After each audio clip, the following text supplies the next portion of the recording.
The painting was donated by well-known Sydney artist Chris Johnson, who already has works in Australian and overseas collections. Well, it's part of the sea, and Newcastle is on the sea, and Newcastle has is right on the sea with all that water around those dockyards, and if you go up on top of the hill and look down, you see this beautiful view of the water and Newcastle surrounding the water.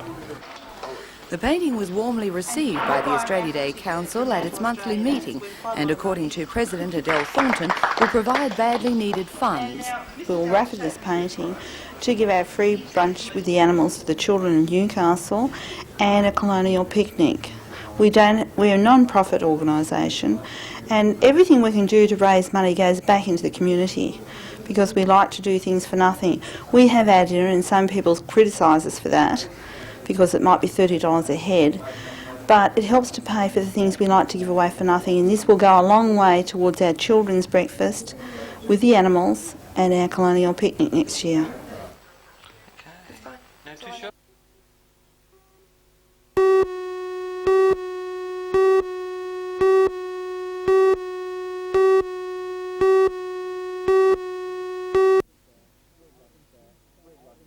We've lost over 2,000 teachers in New South Wales. The consequences of that loss and the thinking behind it, which is based on the assumption that schools in New South Wales are overstaffed, is going to have serious long-term consequences for education in New South Wales. And we are just horrified that a minister who proclaimed before the election how keen he was to lift the public school system has presided over a cut of this dimension.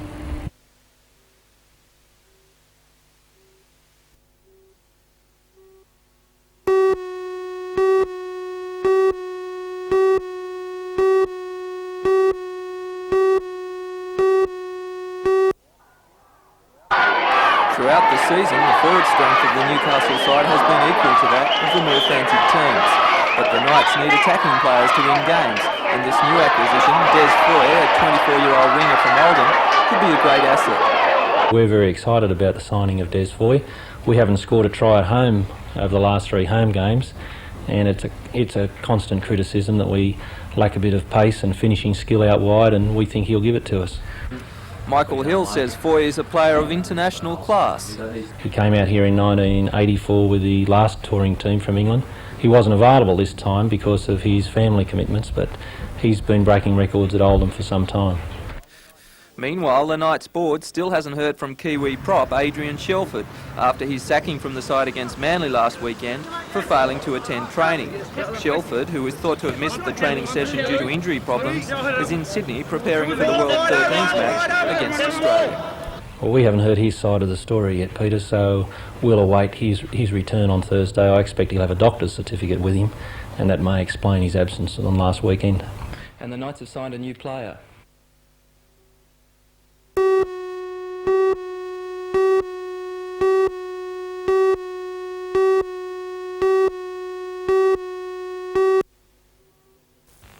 It was a case of now or never for the Newcastle University. Financial problems had been brewing for some time, finally forcing the uni's chiefs to call in financial advisors.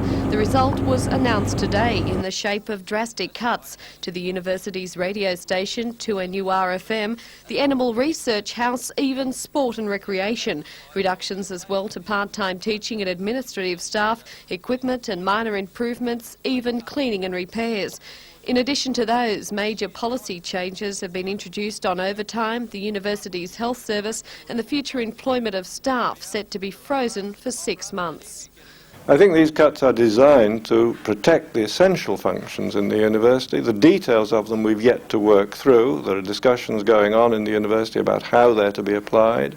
They're to be applied over a period of time. Essentially what they're designed to do is to give us flexibility and freedom to undertake new activities in the future. Vice-Chancellor Professor Keith Morgan admits the changes won't be greeted with open arms, but he says the university was on the road to ruin, chiefly because of the federal government's decision to tighten the purse strings. For some time now, the Commonwealth has been funding higher education on tighter and tighter budgets.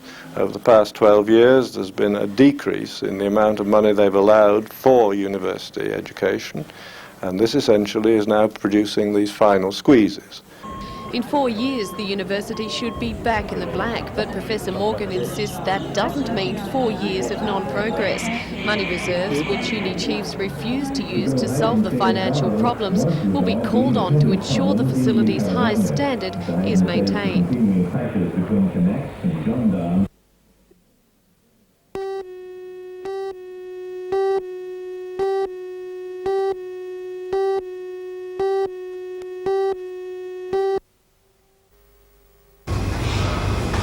Each month, the Newcastle Price Watch Group takes to the aisles in 37 supermarkets to check on just how they add up in the shopping game. That's some of the tightest monitoring in Australia, and it appears local shoppers are reaping the benefits. Well, with Price Watch so active here in Newcastle, do you think it keeps the supermarkets on their toes? I think it does. I think shop owners are generally very pleased that Price Watch is going. We have had good feedback from people. They like to know each month where they're ranking, whether they're up amongst the cheapest or down amongst the most expensive, and they have ample opportunity to do something about that.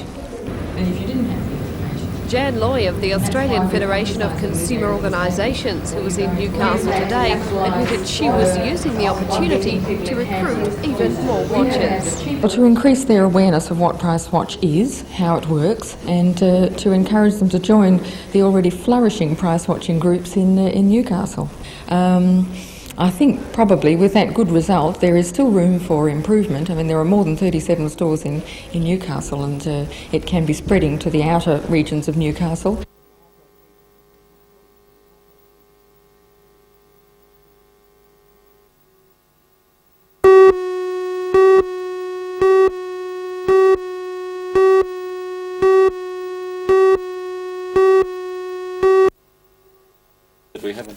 Professor Morgan said the paper is encouraging in that it recognises the importance of higher education, even if the government is trying to encourage other ways of paying for it.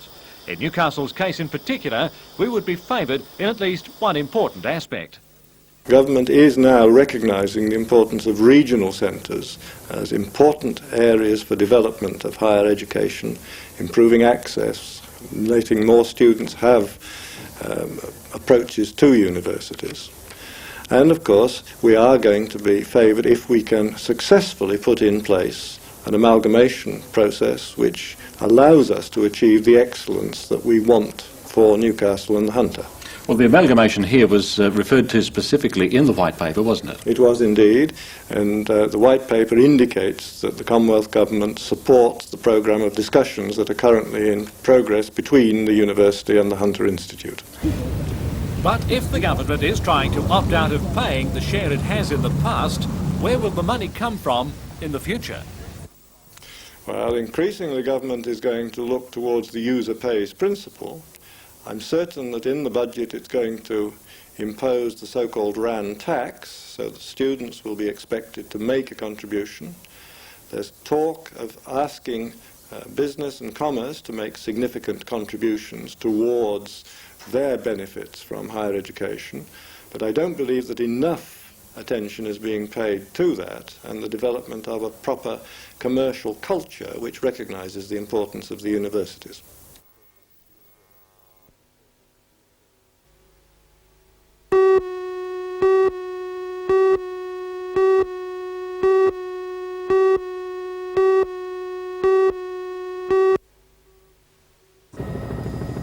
April 1988 was one of the wettest on record, and while the heavy rains combined with mild temperatures to provide prolific winter pasture, it was devastating here.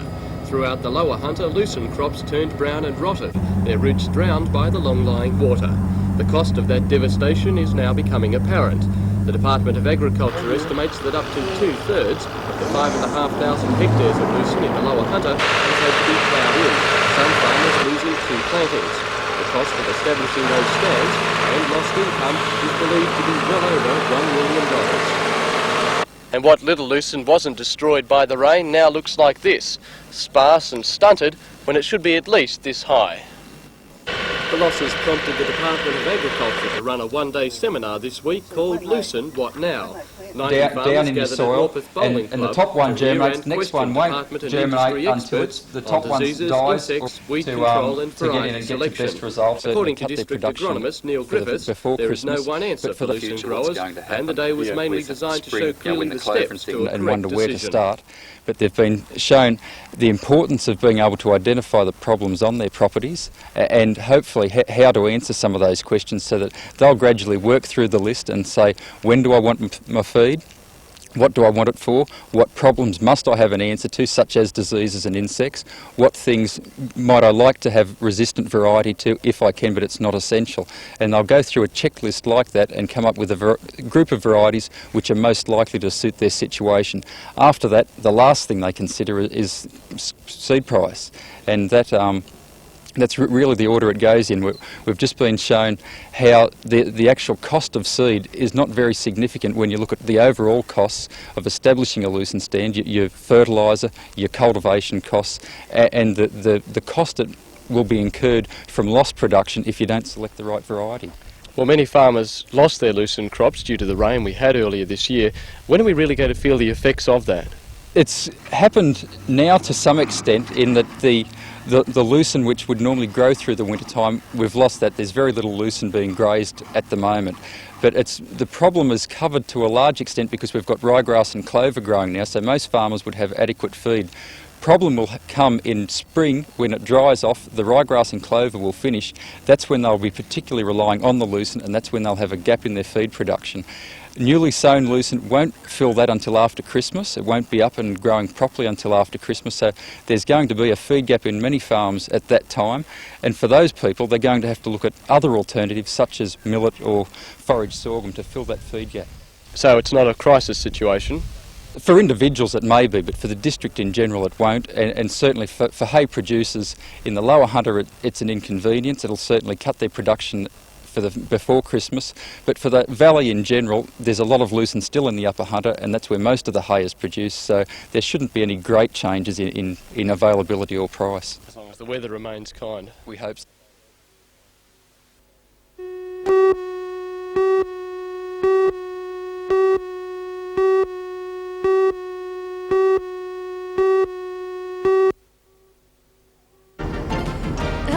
Tracy Reid. Leading economic officials from Sydney have today labelled Newcastle as the international port of the future, and according to civic leaders it could mean millions of dollars for the local economy, possibly within the next 18 months. For all the news, join us tonight at 6.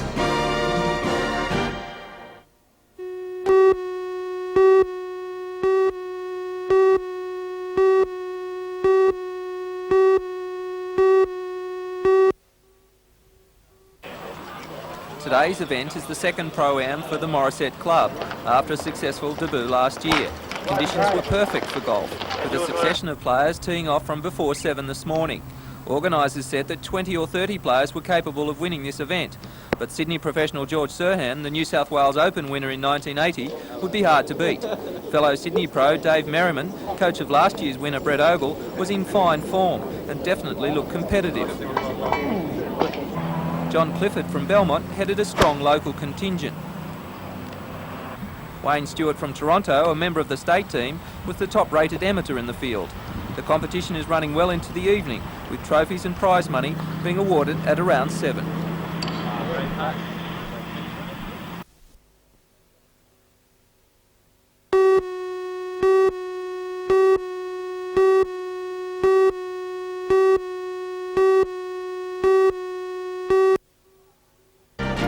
Hello, I'm Tracy Reid. A milestone in Australian aviation history today, with the first F-18 to reach 1,000 hours touching down at the Williamtown base. And naturally, there was plenty of pomp and ceremony. For all the news, join us tonight at 6.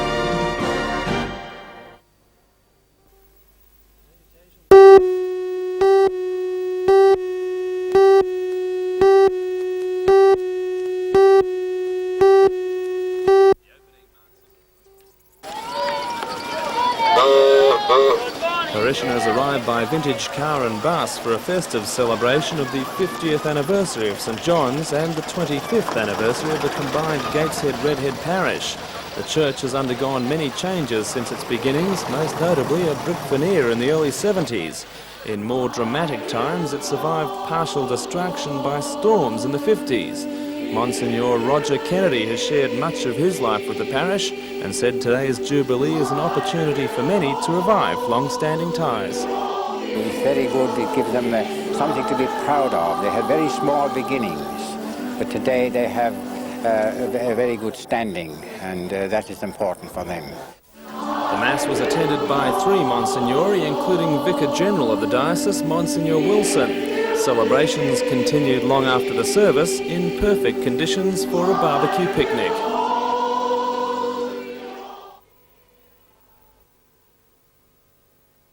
Money though, back to Simmons.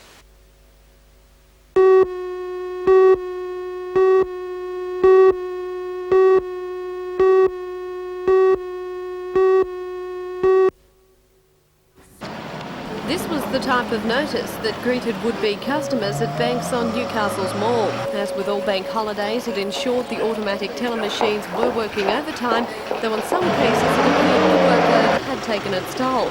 But it seems today's holiday took a few more people by surprise than usual. The reason was the second-tier national wage agreement that the traditional break would no longer be taken on the first Monday in August. Instead, it was to be known as the public service holiday and would be taken between Christmas and New Year. And if that sounds like a confusing start to the week, just imagine what it must have been like for one woman answering the phones at the Newcastle Permanent Building Society office. She'd taken close to 20 calls by 9:30 from bewildered folk demanding to know why the bank was shut.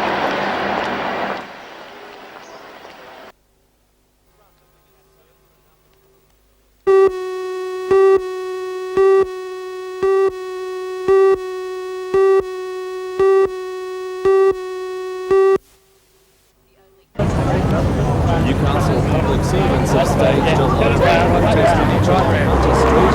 They're supporting statewide rallies by the Public Service Association, condemning the alleged erosion of working conditions made by the government. For all the news, join us tonight at 6.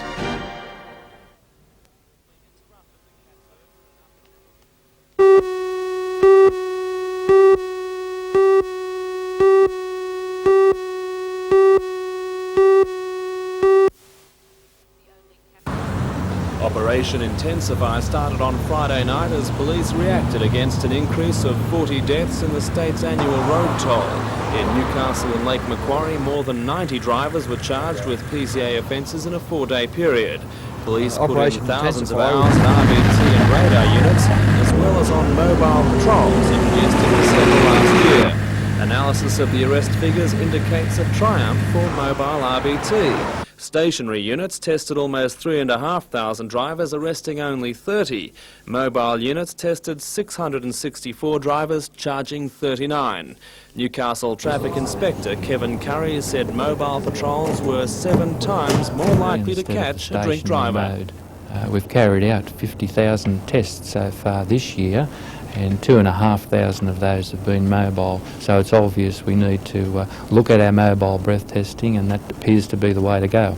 Inspector Curry says the impact of mobile patrols could offset a disturbing increase in alcohol-related road accidents. The results of accidents that have occurred in the last 3 months indicate that there's an average of 0.18 level of alcohol, which is the higher range.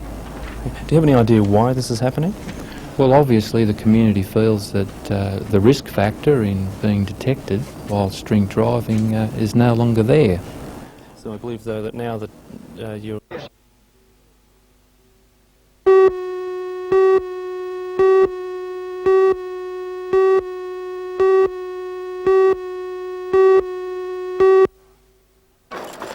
Last weekend, Thompson broke his Australian record of 158 winners by notching 161 victories for the 87-88 season.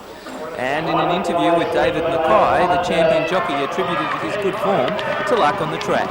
Well, I suppose, touch wood, I've had a lot of luck on the side and all that, but that's right, Dave. I broke my collarbone once in a race fall at Canterbury, And another day at Canterbury, a horse kicked me in the toe and I broke my big toe, and that's about all I've had, so I've been very lucky. But today, race 1, the McDonald Maiden Handicap, brought the champion back to earth with a fall in the final section of the race. The 30-year-old jockey was riding the favourite, Call Me King, trained by his father Arthur, when, with 150 metres to go, the horse stumbled, throwing Thompson onto the track. Miraculously, he received only a cut above the eye, even though a third of the field had to ride over him. Thompson was taken to Cessnock Hospital and has been kept overnight for observation. Abercourt went on to win the race from Plum Loco and Tarcoola Lad. The next one in there was Queen.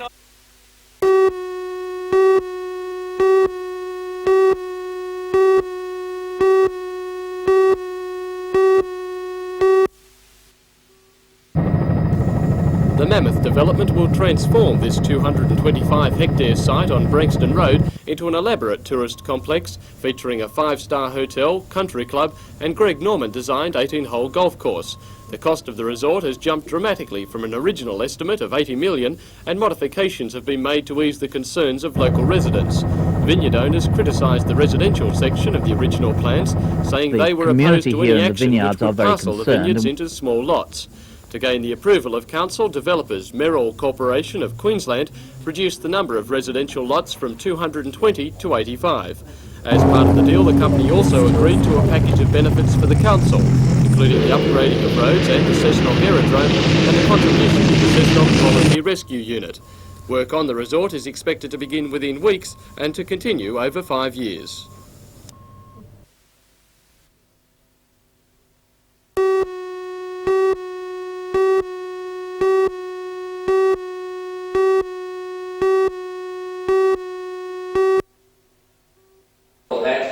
The latest meeting of people opposed to aspects of the development was held last night at the Caves Beach Surf Club.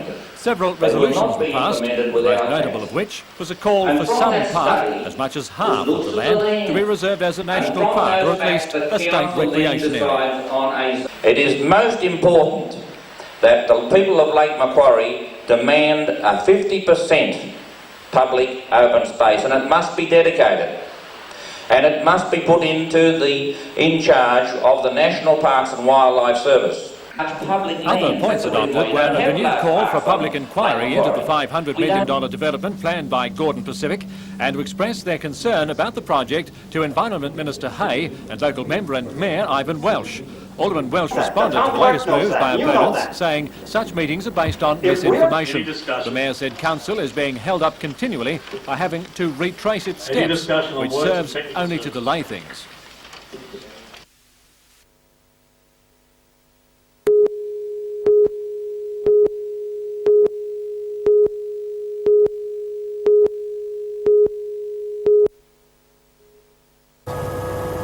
The Northern Parks and Playgrounds movement has launched its campaign to revegetate the Cardiff Point Quarry to coincide with the increasing focus on the need to clean up Lake Macquarie.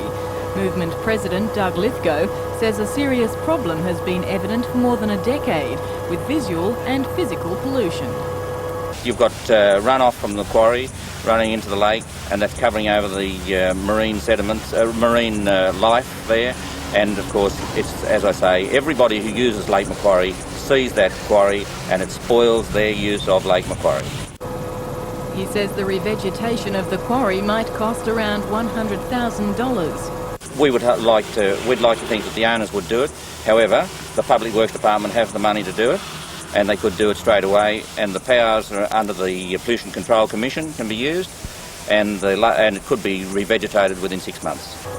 Mr Lithgow says money was made available by the previous government to stop the pollution of Lake Macquarie.